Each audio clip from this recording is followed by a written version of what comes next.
الحمد لله رب العالمين والعاقبة للمتقين ولا عدوان إلا على الظالمين وأشهد أن لا إله إلا الله وحده لا شريك له ولي الصالحين وأشهد أن محمدا عبده ورسوله وصفيه من خلقه وخليله سيد الأولين والآخرين اللهم صل عليه وعلى آله وصحبه ومن اتبعهم بإحسان إلى يوم الدين أما بعد.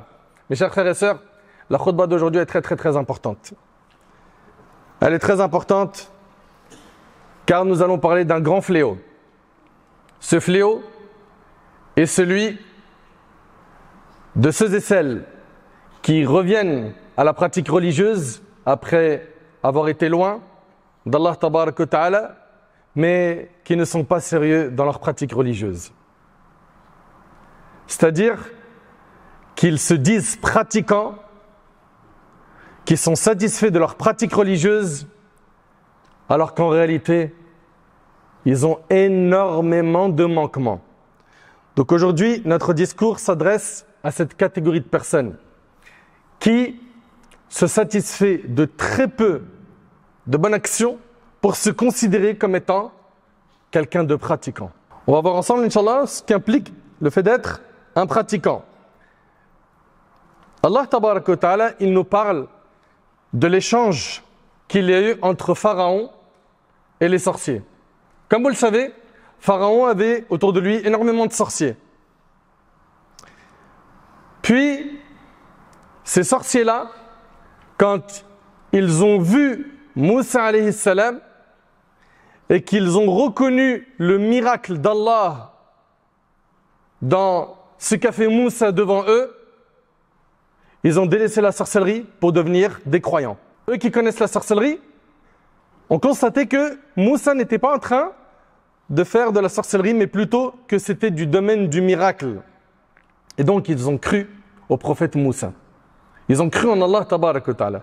Et là, regardez l'échange entre Pharaon et les sorciers.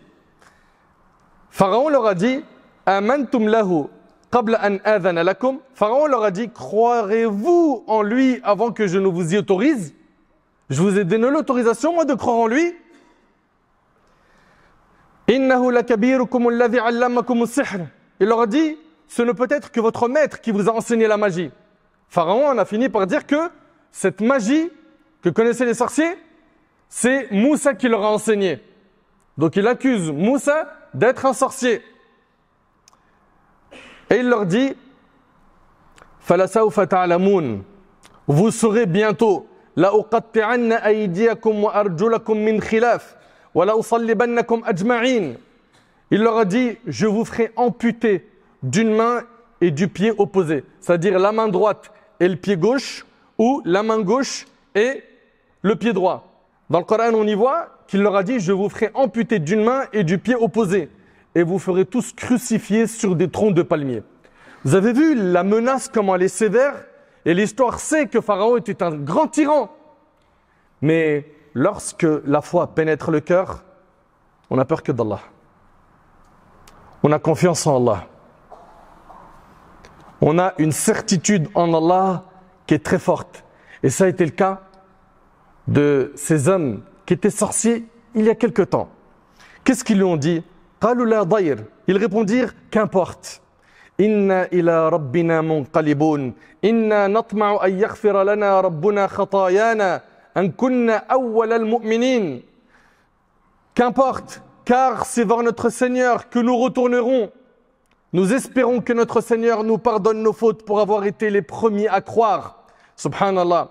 Lorsque les magiciens goûtèrent à la douceur et à la volupté de la foi, ils dirent, qu'importe ce dont tu nous menaces. La foi que l'on a dans notre cœur, pour rien au monde on l'abandonnera. Cette foi qui jusqu'à maintenant n'a pas été savourée par un grand nombre de musulmans.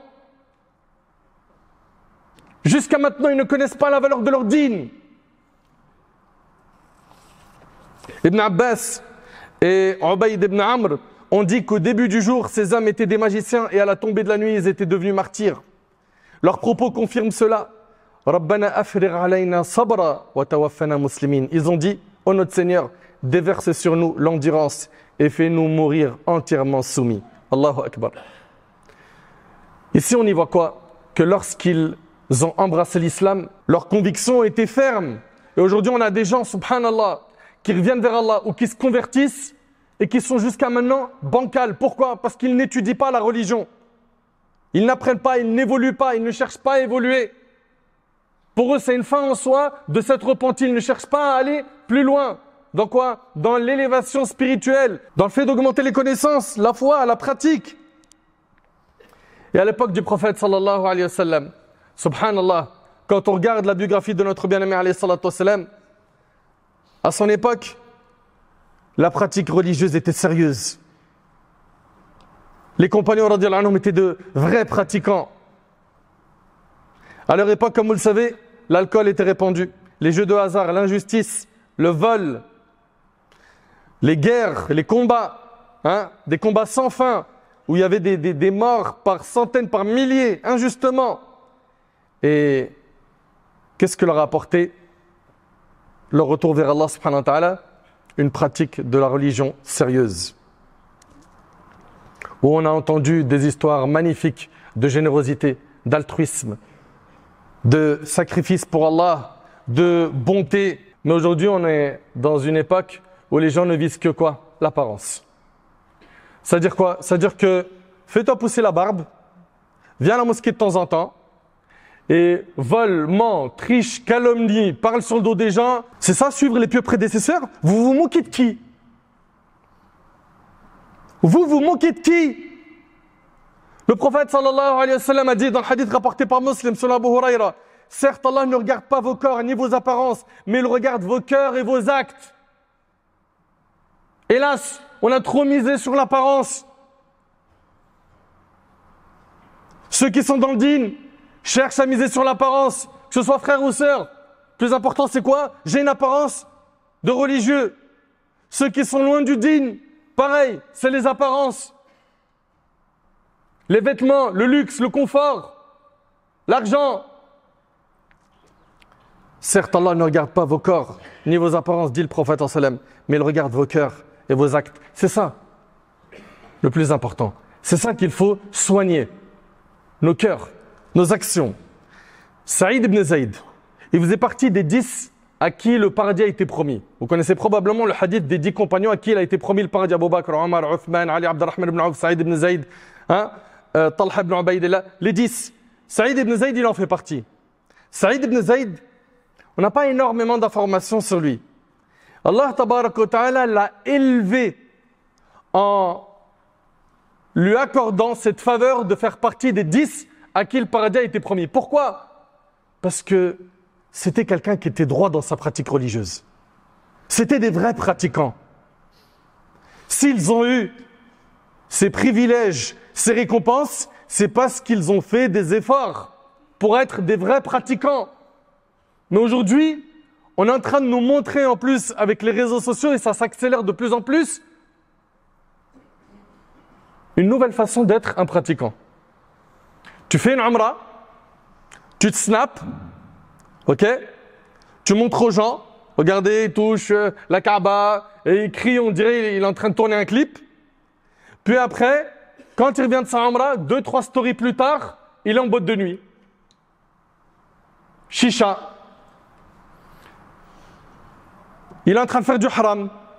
Et il insulte des mères. Et subhanallah, on en est arrivé à un stade où ce modèle de pratiquant, parfois, et pervers, souvent, est devenu ce qui est la norme chez beaucoup de musulmans. C'est-à-dire quoi? C'est-à-dire que quand tu leur dis, mais subhanallah, ce frère-là, ce qu'il fait, qu'Allah il le guide, c'est pas sérieux. Il dit, oh, t'es trop dans le jugement. Smahli, quand tu dis trop dans le jugement, est-ce qu'on est en train de dire qu'il va aller au paradis ou en enfer? Ça ne nous appartient pas, ça. Mais les actes qu'il est en train de faire et qu'il affiche publiquement, on n'a pas notre mot à dire, nous qui ordonnons le convenable et interdisons le blâmable? Est-ce que les prophètes se sont contentés de voir le haram et dire « Non, je ne peux pas parler, sinon je juge ». Mais bien évidemment qu'on parle. Et on dit cet acte est du blâmable.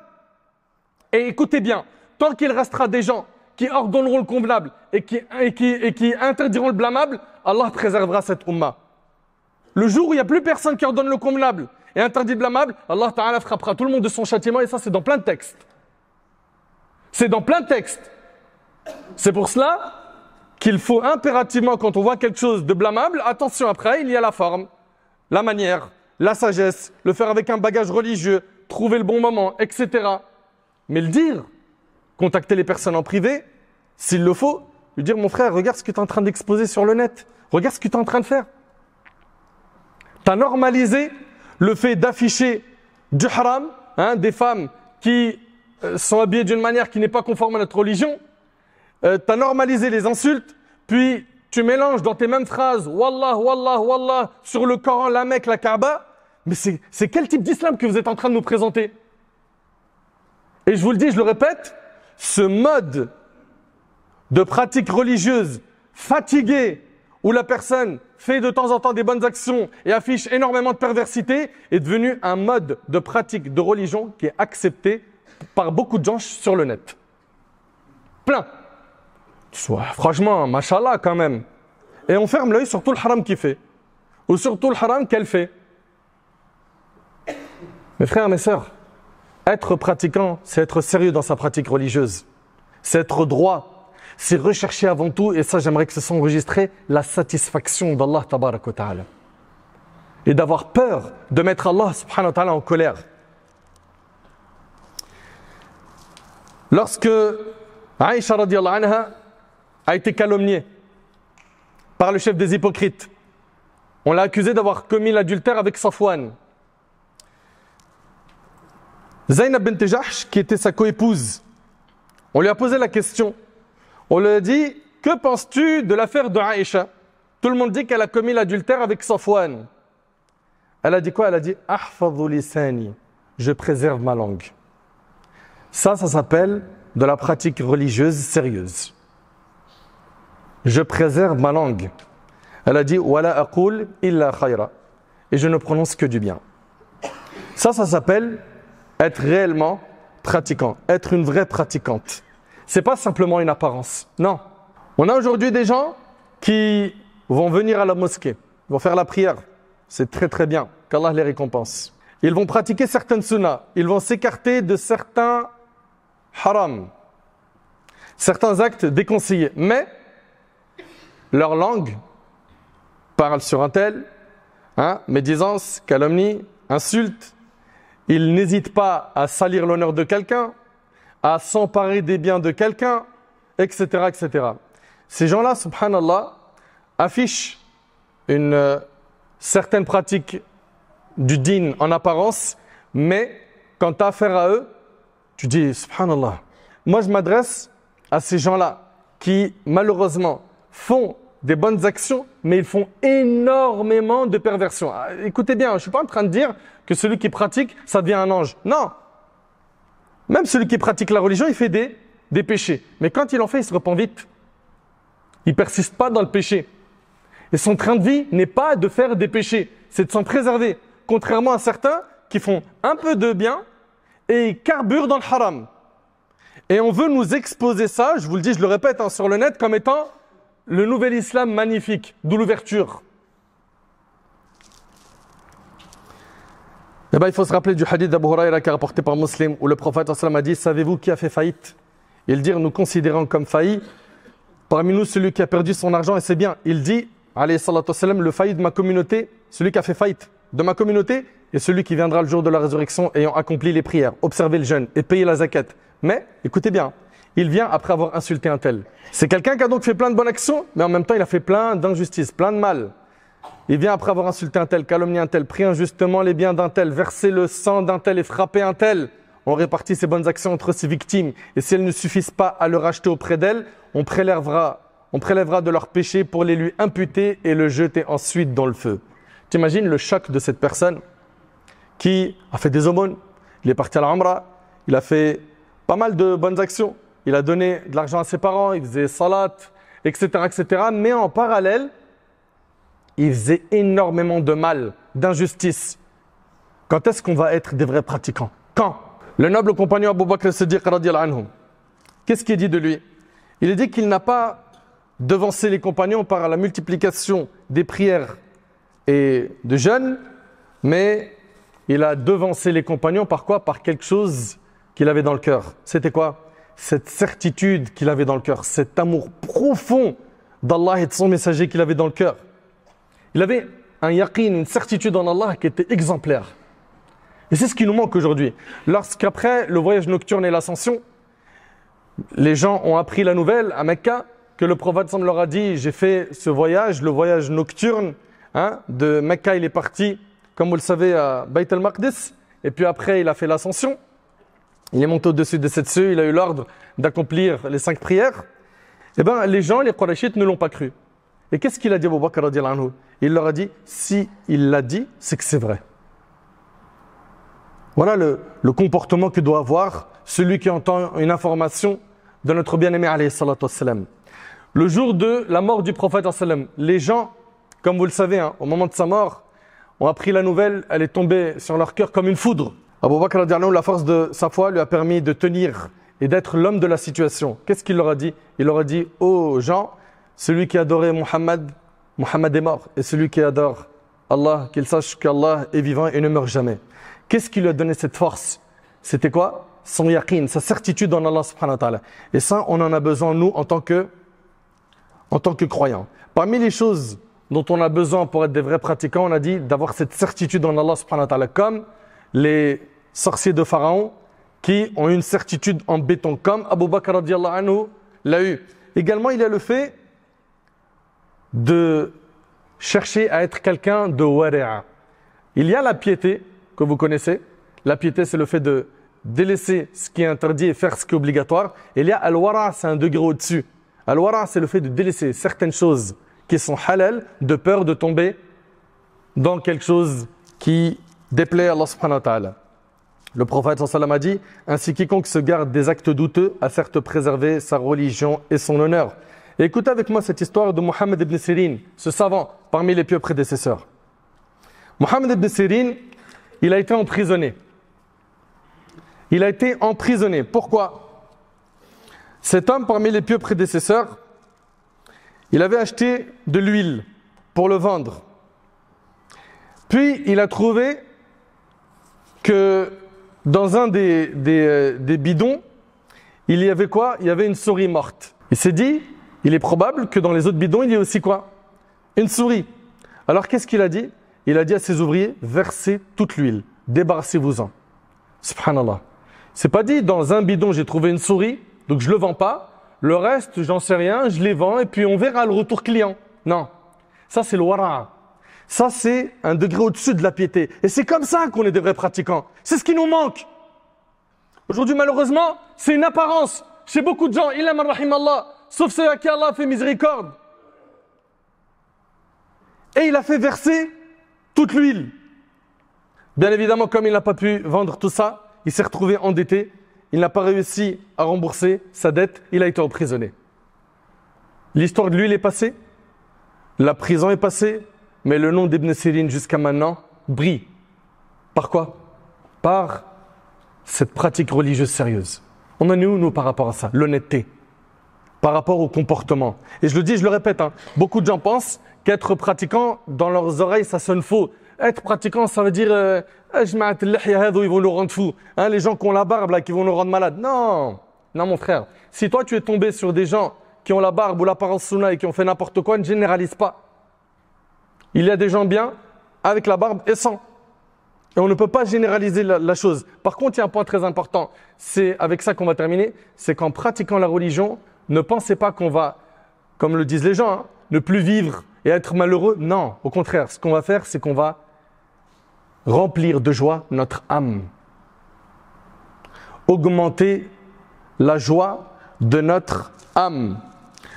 On va purifier notre cœur, on va embellir notre comportement en étant de bons pratiquants. Donc la personne qui pratique sérieusement sa religion est une personne qui va vivre la joie sur terre avant de la vivre dans l'au-delà. Cette personne-là, on vous l'a dit et on le répète, c'est pas une personne infaillible, un ange qui ne fait pas de péché. Non, elle fera des péchés, mais elle se repentira après ses péchés. Et un point très important, il arrive que certains de nos frères, surtout les jeunes, 15, 16, 17, 18, ceux-là, quand ils se repentent et reviennent vers Allah subhanahu wa ta'ala, souvent, ils font craquer les gens autour d'eux. Pourquoi? Parce qu'ils exagèrent, ils abusent dans ce qu'ils disent et dans ce qu'ils font. Et la cause de leur abus, leur exagération, c'est quoi? le manque de bagages religieux. Apprenons donc le Coran et la Sunna et étudions avec des gens qui ont étudié et arrêtez de prendre la science sur des vidéos d'1 minute, 2 minutes en pensant que ça va donner de la science. Un rappel d'1 minute, 2 minutes, oui, mais la science, tu t'assois devant un professeur, devant une personne qui a étudié, qui a un bagage religieux, qui a été diplômé, etc.